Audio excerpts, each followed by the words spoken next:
Lions outside my window, gun battles, disease, friends being murdered, home invasions. Growing up in South Africa was an exercise in survival. There's a reason I'll never go back to South Africa, and very much like that ancient curse, may you live in interesting times, I certainly have lived and continue to live in interesting times. Lucky me. I thought it'd be interesting to tell you all about what it was like growing up and surviving growing up in South Africa. So let's get some of the more fantastical things out of the way. Lions in my backyard? Rarely. I mean, a lot of people have this stereotype about people living in Africa that you've got giraffes and zebra and whatever walking through your backyard. That's a bunch of nonsense. You have to go to the game parks and into the real far-flung wilderness to see that sort of thing. But it just so happens that I lived right next to the lion park. Now, the lion park's a kind of an interesting place. You go there, you drive your car, you pay money, and then you can drive through. They've got this massive big area that you drive through, and they have lions in there. And, of course, as long as you stay in your car, you're safe. You can take photos of the lions and stuff. There have been some ridiculous incidents in the past where tourists have gotten out to take pictures with the lions and been eaten and stuff. That actually happened. But in general, people that stay inside their cars are fine. Now, this is very close to me, and I used to ride my dirt bike out there and actually drive right up to the fences and watch them feed the lions and things like that. It was kind of cool. But lions, they escape sometimes. And they did escape. And they actually walked all the way down to the river. And my property, the place where we lived, was on a river. And they walked into our property and actually walked right past my window. I was living on a cottage on the property. And in the morning, lion tracks were found. So it was kind of weird. One thing that I recall that was actually kind of cool and charming was at night I would hear the lions roar from my room. I know it sounds a bit weird, but if you've ever heard a lion roar, it's not quite what you expect. It sounds more like a complaint. Here, I'll play a clip for you.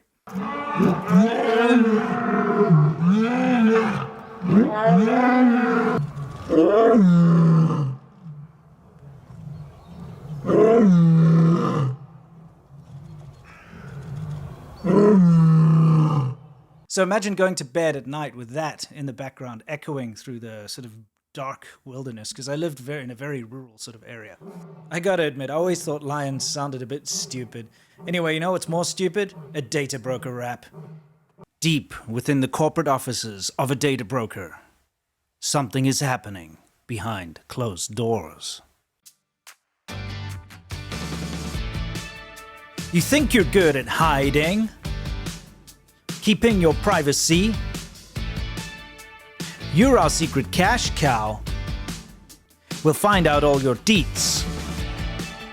That's why you get that junk mail, spam calls and scammy greets. You cannot escape us with data broken bros. When you browse the internet, when you click on accept a cookie, when you sign up for some or other service in a shop, your data gets sold to data brokers, and data brokers then sell it to other people. But there is a way to get your name and personal information removed off of these lists, and that is Incogni. You see, they do the fancy footwork and all the hard work for you. There are thousands of data brokers out there. And for you to go after each one and legally request for your name to be removed would be incredibly time-consuming and costly. But Incogni does it for you. You give them permission, and then they will, on your behalf, send legal letters to all of these different data brokers to get your personal data removed.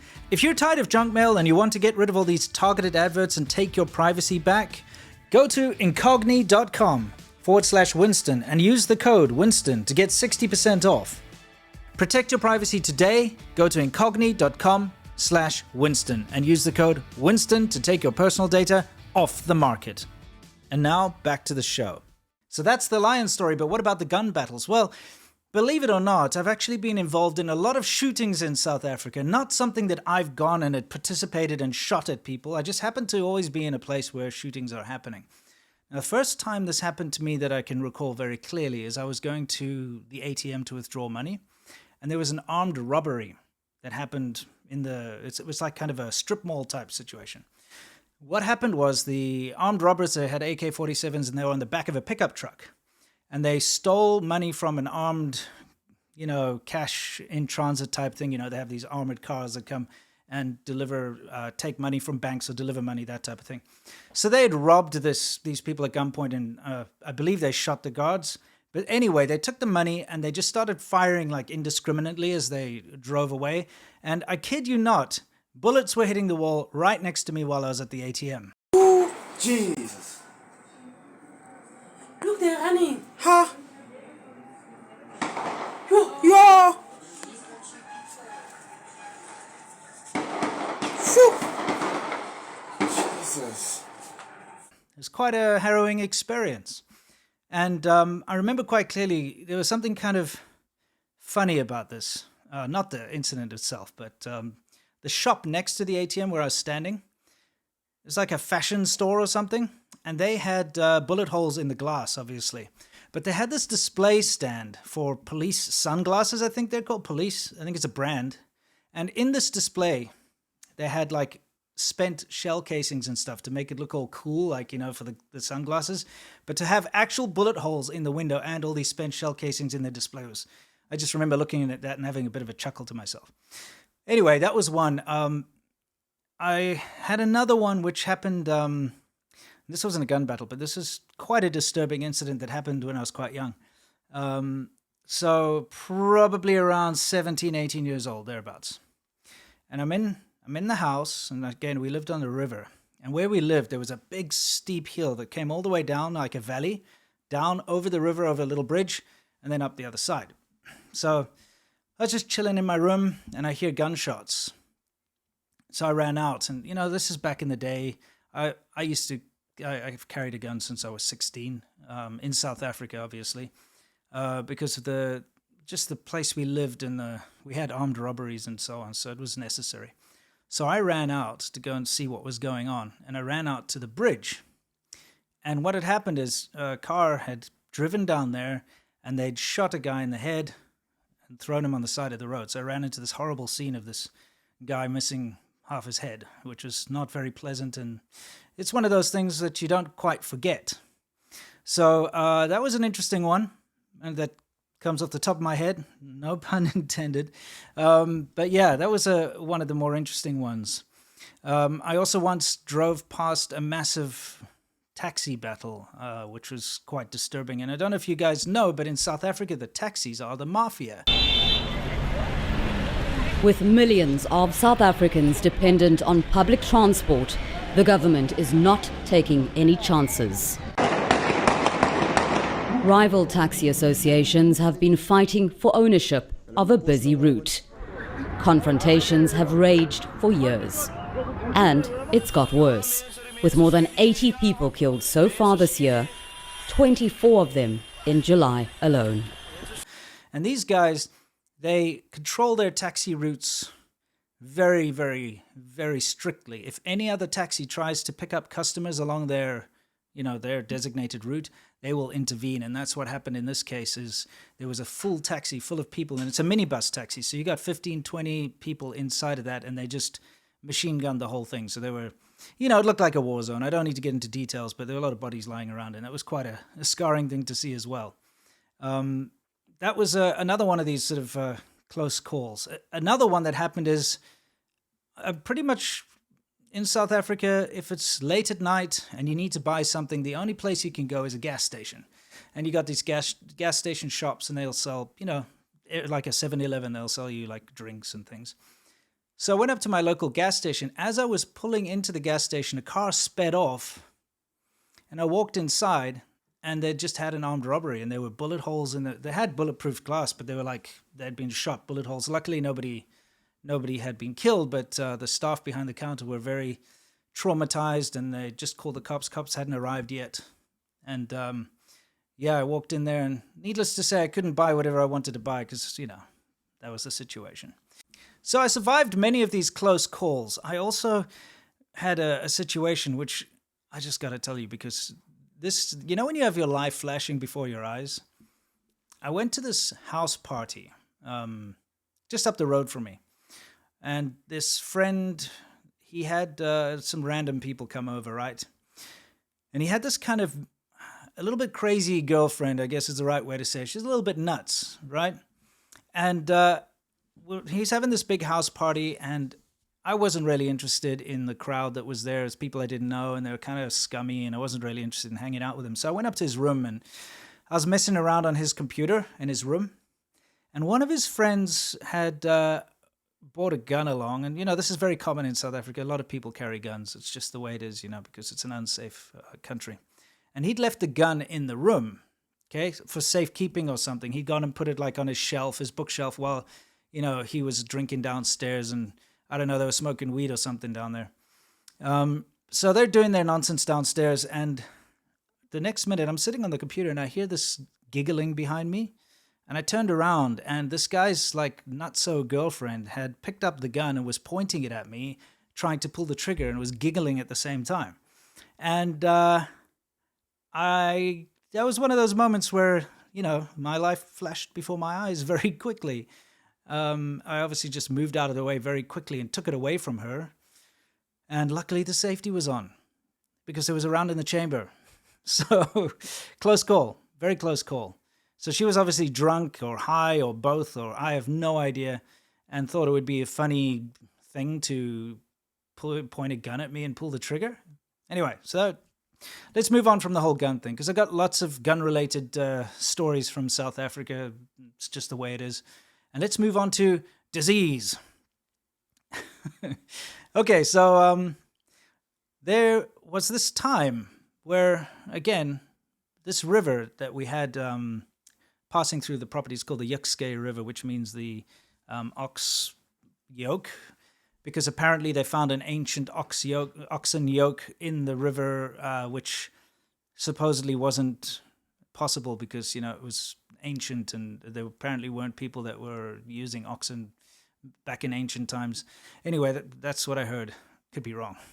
So this Yukskay River, I used to explore. So I'm talking about, just before I was 20, I'm, talking about sort of 14, 15, 16 years old, that type of age. And I used to walk up and down this river and go explore down the river. And that's kind of what I did. So I was walking down the river one day, just doing my usual thing.